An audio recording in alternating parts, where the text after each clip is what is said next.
Баршаңызға қайырлы күн достар. Бүгін осындай жеңіл әрі тойымды бутер жасаймыз. Ол үшін бізге сарымсақ керек. Сарымсақты осылай кесіп аламыз.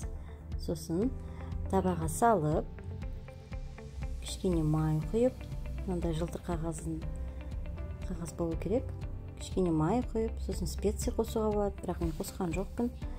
Осылай май құйып, сосын орап, осы қағазға, жылтыр қағазға орап, духовкаге 1 сағатқа қоямыз. 1 сағатқа 200 градусқа қоямыз. Міне осындай болып шығады. Сосын сол шыққан чеснокты алып, осылай сығамыз. Ішіндегі чесноктарын.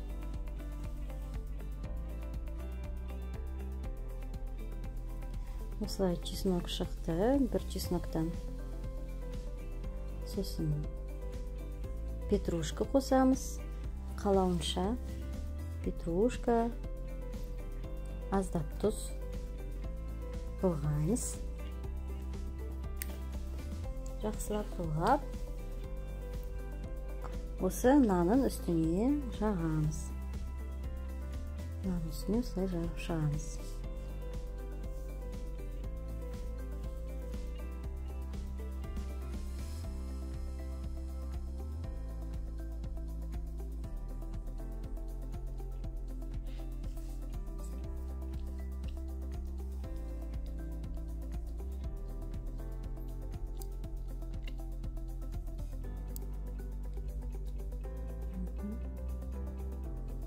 Осы жағамыз.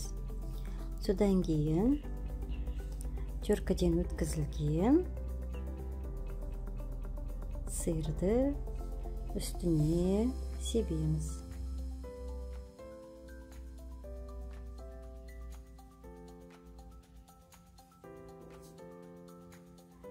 Үстіне себеміз және қызып тұрған духовкаге, 200 градуста қызып тұрған духовкаге 7 минутқа, 5-7 минутқа қоямыз, пісіріп аламыз.